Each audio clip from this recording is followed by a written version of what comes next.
അങ്ങനെ ഒരു മഹാത്ഭുതം കൂടി സംഭവിച്ചിരിക്കുന്നു. സന്ദീപ് വാര്യരെ BJP വിട്ടുവന്ന RSSനെ ഇതുവരെയും തള്ളിപ്പറയാത്ത സന്ദീപ് വാര്യരെ KPCCയുടെ വക്താവായിട്ട് നിയമിച്ചിരിക്കുന്നു, ചുമതല കൊടുത്തിരിക്കുന്നു. അതായത് ടെലിവിഷൻ ചർച്ചകളിൽ ഇനി വന്നിരുന്ന് പലപ്പോഴും സംസാരിക്കുന്ന കോൺഗ്രസിന്റെ മുഖമായിരിക്കും സന്ദീപ് വാര്യർ. കുറച്ചാൾ മുമ്പ് ഒരു ടെലിവിഷൻ ചർച്ചകളിൽ, അന്ത്യചർച്ചകളിൽ BJP RSS മുഖം, സംഘപരിവാർ മുഖമായിട്ട് വന്നിരുന്ന് കോൺഗ്രസിനെതിരെയും കോൺഗ്രസ് നേതാക്കൾക്കെതിരെയും ഇടതുപക്ഷത്തിനെതിരെയും CPIM-നെതിരെയും പ്രത്യേകിച്ച് പലതും പറഞ്ഞുകൊണ്ടിരുന്ന സന്ദീപ് വാര്യരെ ഇനി കോൺഗ്രസിന്റെ വ്യക്തമായിട്ട് ടെലിവിഷൻ ചാനലുകളിൽ, അന്ത്യചർച്ചകളിൽ കാണാം. അപ്പൊ ഈ നേരത്തെ പറഞ്ഞതെല്ലാം, ഛർദ്ദിച്ചതെല്ലാം വിഴുങ്ങേണ്ടുന്ന അവസ്ഥയാണ് സന്ദീപ് വാര്യർക്ക്, കോൺഗ്രസിനെ ന്യായീകരിക്കാൻ വേണ്ടി. അപ്പോൾ ഞങ്ങൾക്ക് ചോദിക്കാനുള്ളത്, അദ്ദേഹം കോൺഗ്രസിൽ വന്നു, അത് പാർട്ടിയുടെ തീരുമാനം, അവരുടെ തീരുമാനം.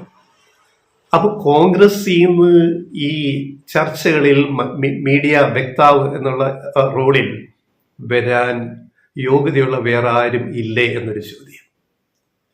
ഇപ്പൊ സന്ദീപ് വാര്യർ വന്നിരുന്നിട്ട് ഇനി കോൺഗ്രസിനെ ന്യായീകരിച്ച് സംസാരിക്കേണ്ടി വരും. നമുക്കറിയാം, നേരത്തെ പറഞ്ഞതെല്ലാം വിഴുങ്ങേണ്ടി വരും.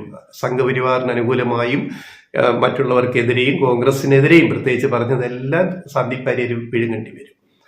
അപ്പൊ അതിന് ന്യായവും പറയും. അതൊരു ജനാധിപത്യ സംസ്കാരമുള്ള കോൺഗ്രസിലേക്ക് ഞാൻ വന്നു, ഇതാ ഞാൻ ആനയാണ്, അതാണ് ഇങ്ങനെയാണ്, ഞാൻ അതൊക്കെ ഉൾക്കൊള്ളുന്നു, മറ്റെയാണ് മത്സ്യമാണ് എന്നൊക്കെ പറയും.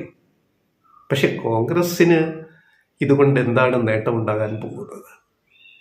കോൺഗ്രസിന്റെ വക്താവായിട്ട് സന്ദീപ് വാര്യരെ നിയോഗിക്കുമ്പോൾ, KPCC പ്രസിഡന്റ് K. സുധാകരൻ നിയോഗിക്കുമ്പോൾ, അത് പിന്നെ KPCC പ്രസിഡന്റ് പണ്ട് RSS ശാഖയ്ക്ക് കാവൽ നിന്ന കാര്യം പറഞ്ഞിട്ടുള്ളത് കൊണ്ട്, പിന്നെ VD സതീശൻ ഗോൾവാർക്കറുടെ അവിടെ ചടങ്ങിന്റെ അവിടെ പോയി ഓർമ്മച്ചടങ്ങിൽ പോയിട്ട് നിലവിളക്ക് കൊളുത്തിയത് കൊണ്ട്, ഈ മൃദു ഹിന്ദുത്വം കോൺഗ്രസിന്റെ ഒരു ഭാഗമായതുകൊണ്ട് സന്ദീപ് വാര്യരെ അങ്ങനെ കാണാനും കോൺഗ്രസ്സുകാർക്ക് സാധിക്കും.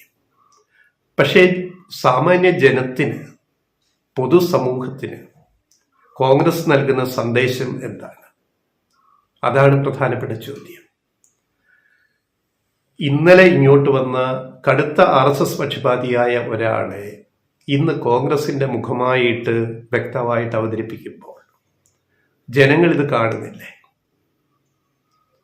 അപ്പൊ എന്തുകൊണ്ട് കോൺഗ്രസിന് ഇങ്ങനെ ചെയ്യാൻ തോന്നുന്നു എന്നുള്ളത് കൊണ്ടാണ് ഞങ്ങൾ പറഞ്ഞത്, തീവ്ര ഹിന്ദുത്വയും മൃദു ഹിന്ദുത്വയും, കോൺഗ്രസിന്റെ മൃദു ഹിന്ദുത്വ സമീപനത്തിന്റെ ഏറ്റവും ഒടുവിലത്തെ ഒരു തെളിവാണ് സന്ദീപ് വാര്യരെ കോൺഗ്രസിന്റെ വ്യക്തമായിട്ട്, മാധ്യമ വ്യക്തമായിട്ട് ഇപ്പോൾ നിയോഗിച്ചിരിക്കുന്നത്.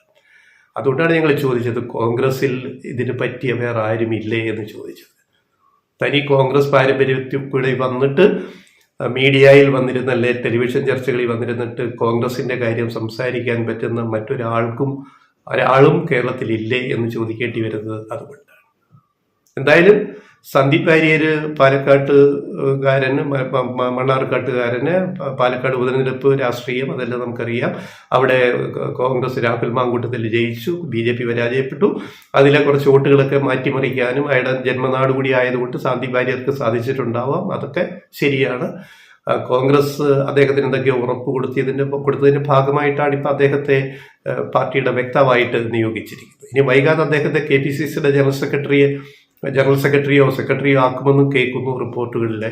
കോൺഗ്രസിന്റെ KPCC പുനഃസംഘടന ഇപ്പോൾ ജില്ലാതലം മുതൽ, താഴെ തലം മുതൽ, ജില്ലാ നേതൃത്വം മുതൽ അങ്ങോട്ട് നടക്കാനിരിക്കുന്നു. KPCC വരെ പുനഃസംഘടിപ്പിക്കുമ്പോൾ സന്ദീപ് വാര്യരെ പാർട്ടിയുടെ സംസ്ഥാന ജനറൽ സെക്രട്ടറി കൂടി ആക്കും എന്നുകൂടി മാധ്യമ റിപ്പോർട്ടുകൾ കണ്ടിട്ട് നമ്മൾ പറയുകയാണ്.